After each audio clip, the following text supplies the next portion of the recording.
தமிழக அரசியல் களம் ஒரு பரபரப்பை எட்டியிருக்கிறது. திமுகவினுடைய கழக பொதுச் செயலாளர் அவருடைய இல்லத்தில் நடந்திருக்கிறது. எப்படி பார்க்குறீங்க இந்த அமலாக்கத்துறையினுடைய ரெய்டை? எம்ஜிஆரால் உருவாக்கப்பட்டவர் தான் துரைமுருகன். பெரியாருக்கு பிறகு நடிக்காத மனிதாபிமானி எம்ஜிஆர் தான். வளத்தை ஆளாக்கி படிக்க வச்சு பள்ளி கல்லூரி கட்டணம் கட்டினவர் எம்ஜிஆர். ஆனால் இவர் போய் சேர்ந்த இடம் கருணாநிதி. யாருக்கு இவர் உண்மையா இல்லை, அதனால் அவர்களும் இவருக்கு உண்மையா இல்லை. கருணாநிதியும் துரைமுருகனும் ஒரு வாரம் பேசிக்கொள்ளவில்லை. மணல் கரிகாலர்களிடமிருந்து பெறப்பட்ட பல ஆயிரம் கோடி பணம் எங்க முடக்கப்பட்டிருக்கு? லண்டன்ல. கருணாநிதி வீட்டில் இருக்கக்கூடிய அங்க அசைவுகள் அணுவுகள் அத்தனையும் 50 ஆண்டு ஆழமாக தெரிந்த ஒரே நபர் துரைமுருகன். துரைமுருகனா சிங்கிள் டீ கூட கிடைக்காதுதான். பத்திரிகையாளர்கள் கோட்டையில் சொல்ற வார்த்தை. இந்த ரைடை திமுக கண்டிக்கவே இல்லை. திமுக சந்தோஷமாக அதை பார்த்து கொண்டிருக்கிறது.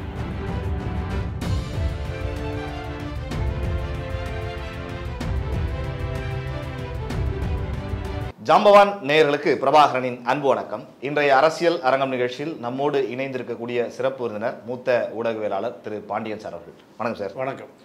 தமிழக அரசியல் களம் ஒரு பரபரப்பை எட்டி இருக்கிறது. அரசியல்னு சொல்றதை விட தமிழகமேன்னு சொல்லணும். அமலாக்கத்துறையான ரைடு இன்னைக்கு காலையில் திமுகவினுடைய கழக பொதுச் செயலாளர் அவருடைய இல்லத்தில் நடந்திருக்கிறது, தொடங்கி நடைபெற்று கொண்டிருக்கிறது சார். எப்படி பார்க்குறீங்க இந்த அமலாக்கத்துறையினுடைய ரைடை? இன்னொன்று நிறைய அமைச்சர்கள் இருக்கிறாங்க. செந்தில் பாலாஜி அந்த வழக்குகள்லாம் நம்ம பார்த்தோம். இவர் மூத்த ஒரு அமைச்சர், பொதுச் செயலாளர். இவருடைய வீட்டில் அமலாக்கத்துறை ரைடு அப்படிங்கிறத நம்ம சாதாரணமாகவும் எடுத்துக்க முடியாது. அவருக்கு பின்னால் இருக்கக்கூடிய அந்த சொத்துக்களினுடைய விவரம் அதெல்லாம் உங்ககிட்ட இருந்து தெரிஞ்சுக்கணும்னு நினைக்கிறேன் சார்.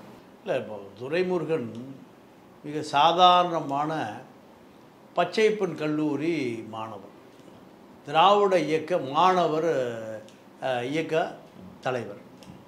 இதுதான் இவர் அரசியல் அரிச்சுவடியே. இதுதான். இப்போ மாணவர் மன்றங்கள் நீங்கள் 2 மாதத்துக்கு ஒருக்கா 3 மாதத்துக்கு ஒருக்கா அரசியல் பிரபலங்களை அழைத்து பச்சைப்பா கல்லூரியில் கூட்டம் நடத்துவார்கள். அதுதான் திராவிட இயக்கத்தினுடைய பாசறையே. அதுதான். அண்ணா பேசுவார், கருணாநிதி பேசுவார், நாவலர் பேசுவார், எம்ஜிஆர் பேசுவார். அன்றைக்கி திராவிட இயக்க ஆட்களுடைய கட்டுப்பாட்டில் தான் பச்சைப்பன் கல்லூரியே இருந்தது. அப்போ ஒரு அரசியல் தத்துவார்த்த விவாதங்கள்லாம் நடக்கக்கூடிய இடம் பச்சைப்பாஸ். அண்ணாவே பச்சைப்பாஸ் ஸ்டூடெண்ட் தான். அண்ணாதுரைய பச்சைப்பாஸ் ஸ்டூடெண்ட். பல தலைவர்கள் உருவான இடம் அங்கே தான். வைகோ துரைமுருகன். அப்போது ஒரு முறை எம்ஜிஆர் மேடையில் அமர்ந்திருக்கிறார். ஒரு இளம் மாணவன் திராவிட இயக்க வரலாறுகளை, தமிழருடைய வரலாறுகளை, ஆரிய எதிர்ப்பை, பார்ப்பன எதிர்ப்பை மிக ஆணித்தனமாக வாதங்களை எடுத்து வைக்கிறார். கூட்டம் கரகோஷம் பண்ணுது. கூட்டம் முடிந்த பிறகு எம்ஜிஆர் கூப்பிடுறாரு. என்னப்பா படிக்கிற? இந்த மாதிரி பட்டம் படிச்சுட்ருக்கேன். இப்போ பேசும்போது அந்த அவருடைய மேலே ஆடை சட்டை அழுக்கு படிஞ்சு கிழிந்த நிலையில் இருக்கு. ஓகே, வறுமையை காட்டு. அப்போ எம்ஜிஆர் ரொம்ப மனிதாபிமானி. நீங்கள் தமிழக அரசியல்லையே பெரியாருக்கு பிறகு நடிக்காத மனிதாபிமானி எம்ஜிஆர் தான். நீங்கள் சினிமாவில் நடிப்பார், சொந்த வாழ்க்கையில் நடிக்க தெரியாத 2 பேர். ஒருவர் தந்தை பெரியார், இன்னொருவர் எம்ஜிஆர் தான். நீங்கள் அப்புறம் காமராஜர் காங்கிரஸ் வரலாறு. அப்போது சரி, என்னை நாளைக்கு பாருன்ட்டு போயிட்டார். நீ வரும்போது உங்கள் அப்பாவை கூட்டிகிட்டு வான்னு சொல்கிறார். எம்ஜிஆரே வர சொல்லிட்டார். உடனே அவங்க அப்பாவை நைட்டே போய் அப்பாவை கூட்டிகிட்டு வர்றார். எம்ஜிஆரை சந்திக்கிறார். எம்ஜிஆரை சந்திக்கும்போது அப்போ அவங்க அப்பா கேட்குறாரு. அவங்க அப்பாட்ட சொல்கிறார் எம்ஜிஆர், என்னங்க படிக்கிற பையனுக்கு ஒரு நல்ல சட்டை கூட வாங்கி கொடுக்கூடாதா? அவனுக்கு ஒரு நல்ல உடை கூட இல்லையான்னு. இப்போ அவரையே கண்கலங்கிட்டு நிற்கிறார். நான் ஒரு ஏழை விவசாயி, இவனை இவ்வளோ தூரம் படிக்க வைக்கிறதுக்கு நான் பெரும் போராட்டம் நடத்துகிறேன். அதனால் இந்த வருஷத்தோடு நான் நிறுத்திடலான்னு முடிவு பண்ணிட்டேன். படிப்பே நிறுத்தலாம். என்னால் முடியல. அவனுக்கு தங்கறதுக்கு இடம், சாப்பாடு, புத்தகம், பள்ளிக்கூடம், கல்லூரி கட்டணம், இப்படி என்னால் முடியலைங்க. நான் இன்னொரு குழந்தை இருக்கு, அவனையும் பார்க்கணும், மனைவியும் பார்க்கணும். கூலி விவசாயி. நான் கூலி விவசாயி, மானாவாரி நிலம், மழை பெஞ்சா விளையும், மழை பெய்யலைன்னு விளையாது. எம்ஜிஆர் நீங்கள் ரொம்ப வருத்தப்பட்டு இனிமேல் அவனை படிக்க வைக்கிற செலவை நான் பார்த்துக்கிறேன், நீங்கள் அவனை பற்றி கவலைப்படாதீங்க, அவனை இனி மறந்துடுங்க, அவன் ஏன் புள்ள. எம்ஜிஆர் சொன்னார், எனக்கு பிள்ளையே இல்லை, இவன் என் புள்ள, நீங்கள் கிளம்பி போங்கன்னு வழி செலவை கொடுத்து அனுப்பிச்சிடுறாரு. உனக்கு என்ன தேவையோ என்கிட்ட வந்து நீ கேட்டு வாங்கி. எம்ஜிஆரே சொல்கிறார். எம்ஜிஆரால் உருவாக்கப்பட்டவர் தான் துரைமுருகன். நீங்கள் சட்டசபையில் முதல் முறையாக எம்எல்ஏவாக இருந்து ஒரு ஒரு பெரிய மானிய கோரிக்கை விவாதம் உணர்ச்சி வசப்பட்டு பேசுகிறார். பேசி முடிஞ்சு வராண்டாவுக்கு வந்து மயங்கி விழுந்துடுறாரு, ப்ரெஷர் அதிகமாக போய். நீங்கள் அப்போது எம்ஜிஆர் தான் இதை எனக்கு மூத்த ஊடகவியலாளர் நாத்திகம் பாலு, அவர் இப்போ இறந்தே ஒரு 15 வருஷம் ஆச்சு, அவர் வயசு ஒரு 75-80 வயசு. அவர் எங்களை சொன்னார், நேராக பார்த்து சொன்னார், எம்ஜிஆர் மடியில் தூக்கி வச்சுட்டு தண்ணியை தெளித்து கர்ச்சிப்படுத்தி தொடச்சி விட்டு ஆசுவாசப்படுத்தினார். நீங்கள் அவர் திருப்பி முழிப்பு வந்தோடனையும் நேராக எழுந்திரிச்சு கருணாநிதி பதவி உட்காந்துட்டார். யார் பக்கத்தில்? கலைஞர் கருணாநிதி பதவி உட்காந்துட்டார். வேதனையோடு அவர் என்கிட்ட பாலு சொன்னார். அப்போது திராவிட இயக்கத்தின்ல அவர் மாணவர் தலைவராக வந்து எம்ஜிஆர்கிட்டருந்து இளைஞரணி தலைவர் இப்படி படிப்படியாக உயர்ந்து அவருக்கு திமுக ஒன்றாக இருக்கும்போது எம்ஜிஆர் தான் அவருக்கு எம்எல்ஏ சீட் வாங்கி தர்றார். சீட்டு வாங்கி கொடுத்து ஜெயிக்க வைக்கிறார். ஜெயிக்க வைத்து 72 அதிமுக பிளவு எடுக்கிற பொழுது கருணாநிதி செட்டில் ஆகிட்டார். அங்கே போயிட்டார். அதற்கு பிறகு எம்ஜிஆருக்கு அவருக்கும் தொடர்பே இல்லாமல் போச்சு. என்ன காரணம் சார் அந்த சமயத்தில் அப்படி ஏன் போனார்னா, எம்ஜிஆரால் அரசியலை தாக்கு பிடிக்க முடியாதுன்னு துரைமுருகன் நம்புறார். எம்ஜிஆரால் அரசியல் தாக்கு பிடிக்க முடியாது, ஏன்னா கருணாநிதி சிஎம்மாக இருக்கிறார். இல்லை உருவாக்கி விட்டவர்ல என்னதான் இருந்தாலும். இல்லை அது நீங்கள் இப்போ அரசியலை பொறுத்த வரைக்கும் அரசியல் என்பது அதிகாரத்தை நோக்கியான பயணம் தானே. ஏன் அப்பா தான் பெற்று போட்டு வளர்த்தினார் அன்புமணியை. அப்பாவோட சண்டை மேடையிலேயே மைய தூக்கி போட்டு போலியா? பார்த்தோமா இல்லையா? ராமதாஸ் எப்படி கட்சி உருவாக்குறாருன்னு நான் நேராக பார்த்தவன்.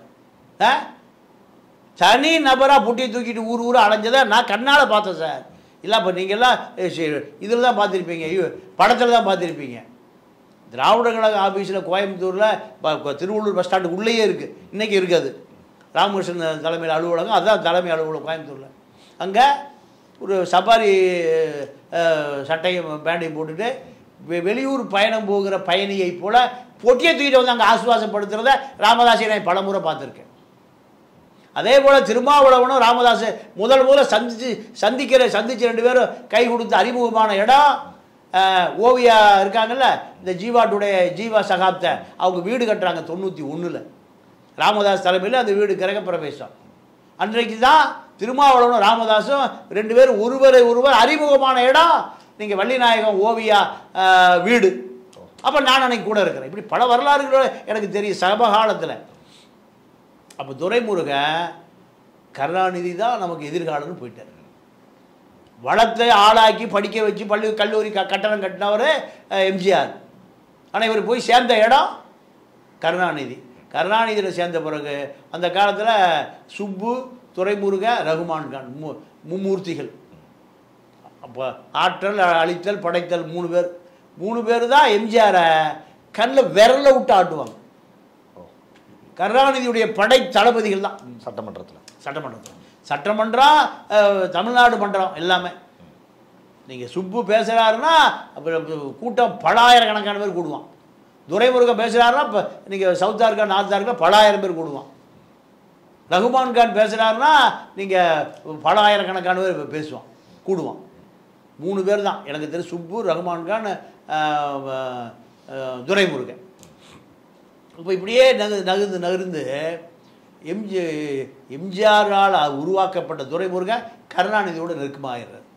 கருணாநிதி காரில் போனார்னா பின்னாடி துரைமுருகன் இருப்பார்.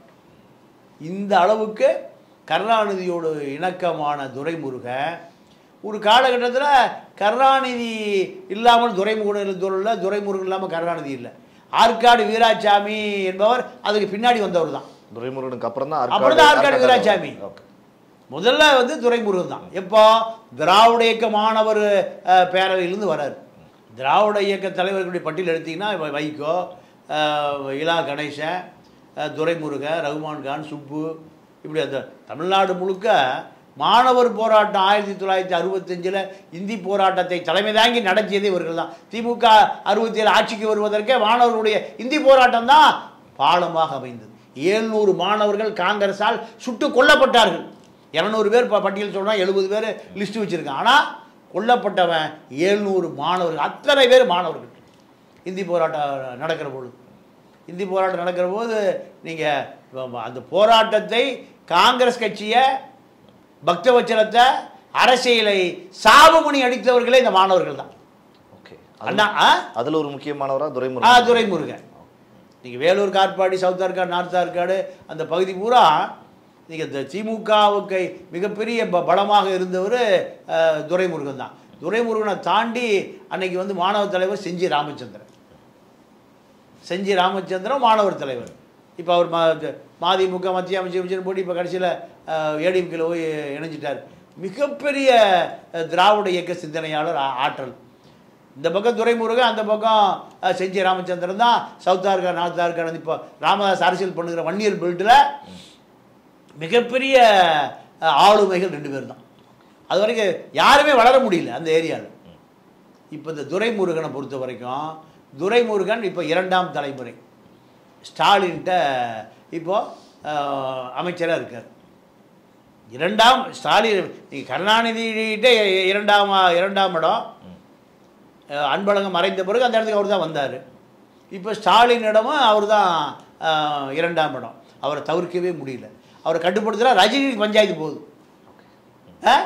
இவரை நான் கட்டுப்படுத்தக்கூடிய அதிகாரம் எனக்கு இல்லை. இவரை நான் ஏதாவது சீண்டுன்னா ஒட்டுமொத்த வன்னியர் பெல்ட் அப்படியே ராமதாஸ் சேர்த்துக்குவார். உயிரோடு இருக்கிற பொழுது வீரபாண்டி ஆறுமுகம் சேர்த்துக்குவார். சிவி சண்முகம், அத்தனை அந்த சவுத் ஆர்காடு, நார்த் ஆர்காடு இருக்கக்கூடிய ராமசாமி படையாட்சியுடைய அந்த வன்னியர் சமூக அமைப்பு பூரா அப்படியே துரைமுருகனுக்கு ஆதரவாக களத்துக்கு வந்து மறைமுகமா சமூக பின்புலம். இதுதான் கருணாநிதி பயந்தார். இப்போ ஸ்டாலினும் பயப்படுறாரு. துணை முதலமைச்சர் அவர் தான் கேட்குறாரு, எனக்கு கொடுக்கங்கிறாரு. ஆனால் அது மடைமாற்றி உதயநிதிக்கு கொடுத்துருக்காங்க. ஏன்னா இவர்கிட்ட கொடுத்தா திருப்பி அதை எடுக்க முடியாது. கொடுத்தால் அதோட முடிஞ்சு போச்சு. நீங்கள் ஒரு காலகட்டத்தில் இப்போவே ஸ்டாலினை நீங்கள் டாமினேஷன் பண்ணக்கூடிய நபராக இருக்கார். கருணாநிதி இருந்த காலத்திலையும் கருணாநிதியால் கூட இவர் மீது நடவடிக்கை எடுப்பதற்கு பயந்து பதுங்கி பம்மி தான் கருணாநிதி நடவடிக்கை எடுப்பார். பிடபிள்யூ அமைச்சர் எப்போ 2006-11 அமைச்சராக பிடபிள்யூ அமைச்சராக இருக்கிற பொழுது கெம்பிளாஸ்ட், மேட்டூர் கெமிக்கல்ஸ் பெரிய தொழிற்சாலை நடத்துகிறாங்க. கெம்பிளாஸ்ட் பல ஆயிரம் கோடிக்கு இப்போ தொழில் நடத்தக்கூடிய மிகப்பெரிய நிறுவனம். அந்த கெம்பிளாஸ்ட்டு கடலூர் ஹார்பரில் அவங்களுக்கு ஒரு பெரிய இண்டஸ்ட்ரியல் எஸ்டேட் இருக்குது. அதுக்கு வெளிநாடுகளிலிருந்து லிக்யூர் கெமிக்கல் கப்பலில் கொண்டு வந்து குழாய் வழியாக அந்த கடலூர் சிப்காட்டுக்கு கொண்டு வரணும். துரைமுருகன் பல கோடிக்கு பணம் கேட்குறாரு. ஏன்னா பிடபிள்யூ அமைச்சரை அனுமதி கொடுத்தா தானே தோண்டி உள்ளே கொண்டு வர முடியும். அந்த கெம்பிளாஸ்ட்டு பல கோடிகள் பேரம் பேசி துரைமுருகன் எனக்கு கராராக பல கோடி வேணும்ட்டார். உடனே சில கோடிகள் எடுத்துகிட்டு நேராக கலாநிதி மாறன் வழியாக கருணாநிதி சந்திக்கிறாங்க. கருணாநிதி சந்தித்த பிறகு கருணாநிதி பிடபிள்யூ இலாக்காவை துரைமுருகனிடமிருந்து எடுக்கிறார். 2006-11 டிஎம்கே போடல. கருணாநிதியும் துரைமுருகனும் ஒரு வாரம் பேசிக்கொள்ளவில்லை. இந்த சம்பவத்தினால எப்படி நீங்கள் அங்கே பிடபிள்யூ என்கிட்ட இருந்து நீங்கள் எடுக்கலாம்? எனக்கு அரசியலே வேண்டாம். அரசியல் அவர் இப்போ பதவி எடுத்து தான் அந்த விஷயத்தை சாதிக்கணுமா? சொல்லியிருந்தாலே அதை செய்ய வச்சிருக்கலாம். இல்லை, பல முறை சொல்லியும் செய்யலை. எடுக்கிறாங்கனால பல விஷயம் உள்ள நடந்திருக்குன்னு அர்த்தம். நீங்கள் மேலாப்பில் பார்க்கக்கூடாது. அதையுமே ஒரு விஷயத்தை ஒரு பதவியிலிருந்து எடுக்கிறாருன்னா கருணாநிதிக்கு இல்லாத அறிவா? பல முறை அதிகாரிகள் மூலம், உதவியாளர் மூலம், சண்முகநாதன் மூலம், ராஜமாணிக்கம் மூலம் பல முறை சொல்லியும் சட்டையே செய்யலை. ஏன் என்னை எடுத்து பார் அப்படிதான். அதுதானே சவால். என்ன என்னிடமிருந்து பிடபிள்யூ எடுத்து பார் கருணாநிதிக்கே சவால். தவிர்க்க முடியாமல் நீங்கள் என்ன பண்ணுறாங்க, நடவடிக்கைக்கு தள்ளிவிடப்படுகிறார் கருணாநிதி. சரி, இவர் அப்போ சுற்றி இருக்கிற பிஏ சொல்லுவாங்க, நீங்கள் சொல்லியே கேட்கலைன்னா இது ரொம்ப ஓவராக போயிட்டுருக்காரு, அதனால் கொஞ்சம் தட்டி வைங்க. அப்புறம் தான் இலாக்கா மாற்றப்படுது. இலாக்கா மாற்றப்பட்ட பிறகு ஒரு வார காலம் பேசல. கருணாநிதியை வலிக்க, என்ன துரைமுருகா எங்கே இருக்க, ஏன் வரமாட்டேங்கிற, வாயா வந்து என்ன பாரியா, யார் இறங்கி போகிறான், கலைஞர் கருணாநிதி. ஏன் பெரிய சமூகம் இருக்கு, பெரிய சமூகம் இருக்கு. நீங்கள் வீரபாண்டி ஆறுமுகம் இருக்கார், ராமதாஸ் இருக்கார், சிவி சண்முகம் இருக்கார், நெல்லிக்குப்ப கிருஷ்ணமூர்த்தி இருக்கார், பண்டூட்டி இருக்கார், ஏறக்குறைய அந்த சமூகம் பூரா ரகசிய ஜெகத் ரசிகர் இருக்கார். அந்த சமூக அமைப்புக்கு பூரா அறிவிக்கப்படாத தலைவர் வன்னியர் சமூக தலைவர். நீங்கள் ராமதாஸுக்கு ஒரு தகவல் சொல்லணும்னா நைட்டே சொல்லிடுவார். ராமதாஸ் கூட அறிக்கை விடுவார். கருணாநிதி மிரண்டு போயிடுவார். இங்கேருந்து அந்த தகவல் போச்சு. யார்? துரைமுருகன்.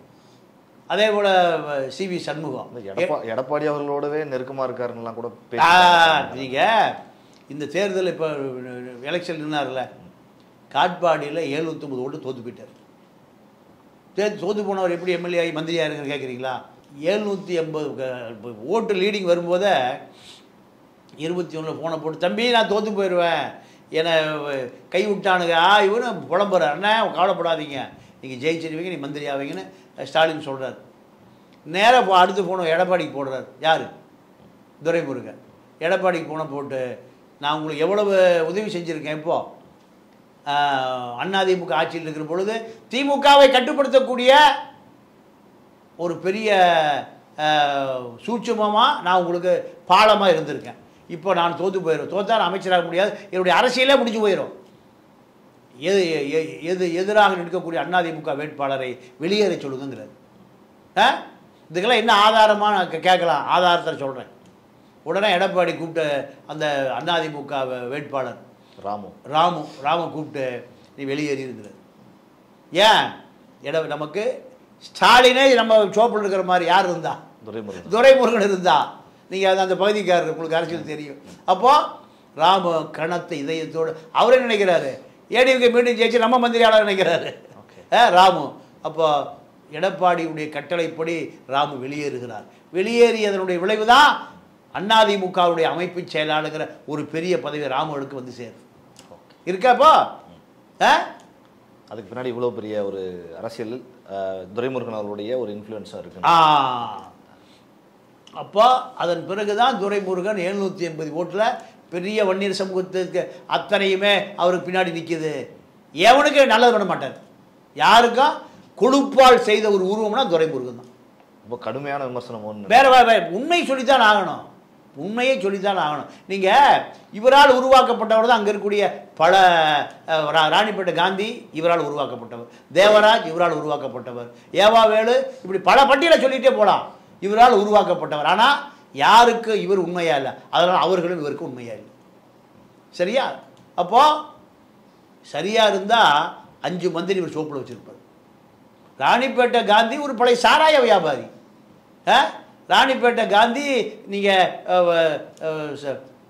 காவல்துறையை கட்டுப்படுத்துறதுக்கு, கள்ளச்சாராயம் விற்கிறதுக்கு, அப்புறம் லாரியில் விற்கிறதுக்கு, டேங்கரில் விற்கிறதுக்கு, பவுசரில் விற்கிறதுக்கு அரசியல் தேவைப்படுகிறது. அரசியல் தேவைப்படுகிற போது எங்கே வந்து சரண்டர் ஆகிறாரு?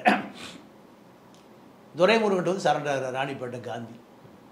ராணிப்பேட்டை காந்தி கொடுக்குற பெட்டிகளை கோபாலபுரத்தில் சேர்க்கிற வேலையை ராணிப்பேட்டை காந்தியை நீயே செஞ்சுக்க, எனக்கு கொடுக்க வேண்டிய பெட்டியை கொடுத்துட்டு கோபாலபுரத்துக்கு தொடர்பு வச்சுக்கிற பொழுது தான் கோபாலபுர தொடர்புகளை வளர்த்து கொண்ட பிறகு எம்எல்ஏவாகி மந்திரியாகி நிற்கிறார். இவர் தான் வழிகாமிச்சார். கோபாலபுரத்துக்கு பாதைக்கு காமித்தவர் இவர் தான். இப்போ இவர் எங்கே இருக்காரு, அவர் எங்கே இருக்காரு, ஏவாவேலு எங்கே இருக்காரு, தேவராஜ் எங்கே இருக்காரு, எல்லாம் இவர் அணியிலேருந்து எல்லாம் யார் அணிக்கு போயிட்டாங்க? நேரடியாக போயிட்டாங்க. நேரடியாக எல்லாமே ஏவாவேலு வழியாக அங்கே போயிட்டாங்க. அப்போது நீ யாருக்கு உண்மையா இல்லை? அப்போ நான் சொன்ன வார்த்தை சரியா? நீங்கள் இவர் சொந்த தொகுதியிலேயே அன்னபோஸ்டா வரணுமா இல்லையா? திராவிட இயக்க மாணவர் தலைவராக இருந்து நீ திராவிட இயக்கத்துக்கு வந்தார்.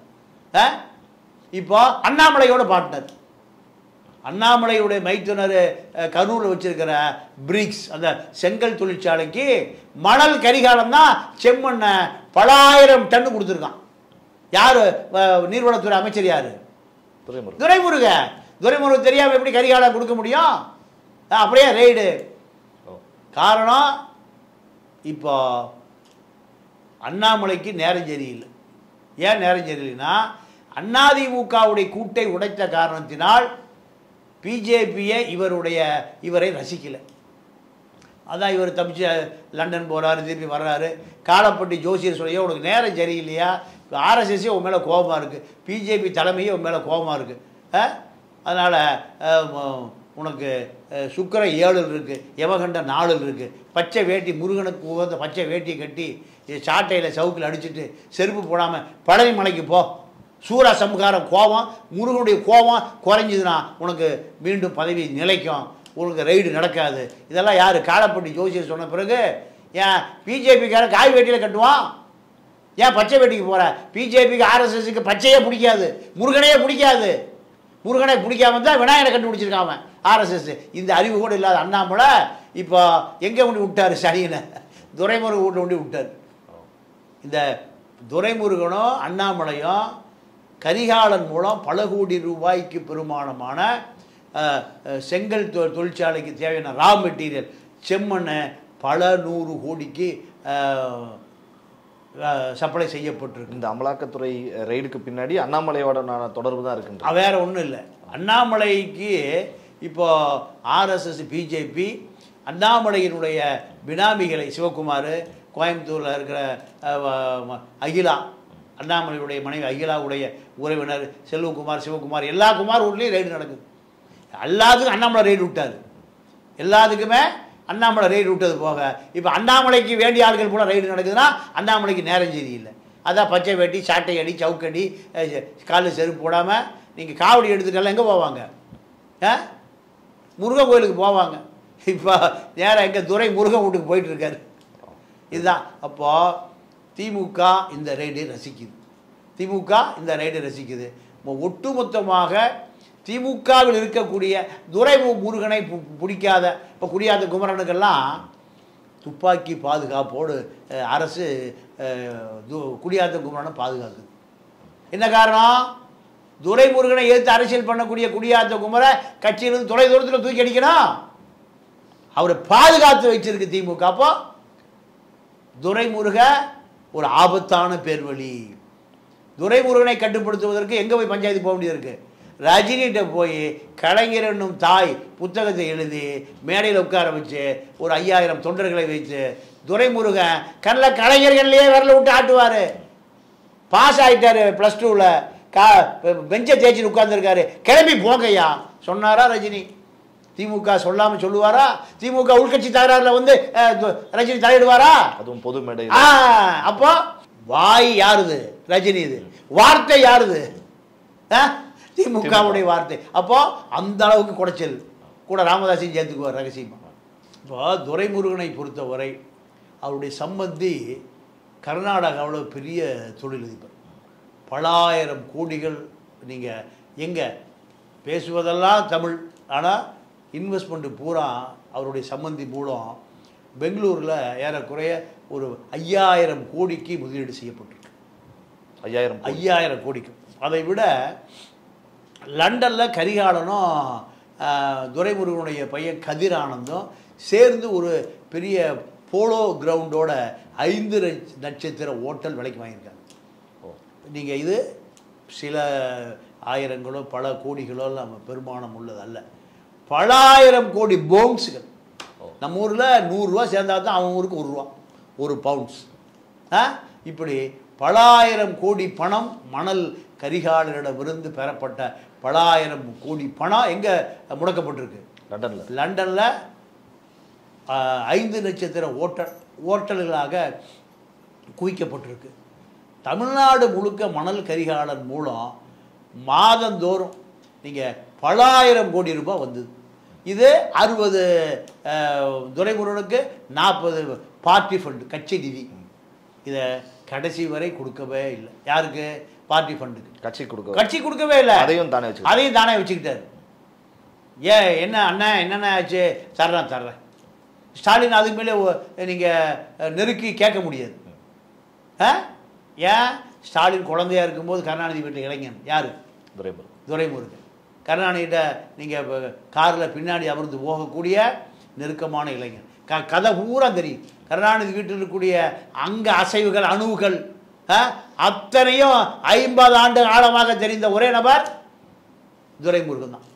தூங்குறதுக்கு தான் வீட்டுக்கு போவார், தூக்கம் வரும்போது தான் வீட்டுக்கு போவார், அந்த கோட்டூர் போகிற வீட்டுக்கு. தூங்கி எழுந்தால் விழிப்பது எங்கே? கருணாநிதி வீட்டில் தான், கருணாநிதி மூஞ்சிட்டு தான். காலையில் பெட் காப்பியை அவர் குடிக்கிறதுக்கு முன்னாடி இவர் வந்துடுவார். ராஜாஜி அம்மா வீட்டில் பாதி காப்பி தூள் தீர்ந்து போனால் துரைமுருகனால தான். அப்போது இவ்வளவு தூரம் கருணாநிதியோடு நெருக்கமான பயணம் செய்த ஒரு நபரை ஸ்டாலினோ துர்காவோ இந்த அதிகார மையங்களோ அவரை சீண்டி பார்க்க முடியாது. அதனால் இந்த 21 முதல் இப்போ இன்றைக்கி 25 4 ஆண்டுகள், 4 ஆண்டுகளில் கேட்டு பெறப்பட்ட துறை தான் நீர் வளத்துறை. ஏன்? மணல் அதில் தான் வருது, கரிகால் அதில் தான் வராது. அவரே கேட்டு தான் சண்டை போட்டு வாங்கினார். கேட்டெல்லாம் இல்லை, சண்டை போட்டு வாங்கினார். ஏன்? மணலாக திருடிடணும், பல ஆயிரம் கோடி. அவரை சொல்கிறார் செக் டேம் கட்டுங்கய்யா அப்படின்னா, கலசப்பாக்கம் டேமு அதே உடஞ்சிட்டு போச்சு, செக் டேம் எல்லாம் உடஞ்சிடும். செக் டேம் கட்டினா மணல் எடுக்க முடியாது. இவர் எப்படி திராவிட இயக்கத்தை வளர்ந்துருவார்? திருடுவதற்காகவே திராவிட இயக்கத்தில் உருவாகி இருக்குங்க. நீங்கள் ஆரம்ப காலகட்டத்தில் வெறும் கிழிந்த சட்டையோட மேடையில் எம்ஜிஆர் பார்த்தாரு அப்படின்னு சொன்னீங்க. நீங்கள் சொல்கிற இதெல்லாம் பார்க்குறப்ப எவ்வளோ பணம் வச்சிருப்பாரு? இல்லை, இன்றைக்கி எனக்கு தெரிஞ்சு ஒரு 10,000 கோடி இருக்கு. 10,000 கோடிங்கிறது சாதாரணமாக இருக்கும். நீங்கள் அவர் அரசியலுக்கு வந்ததுலேருந்து, திமுக ஆட்சிக்கு வந்ததுலேருந்து, நீங்கள் 67 அண்ணா அமைச்சர்கள், அவர் அமைச்சர் கிடையாது.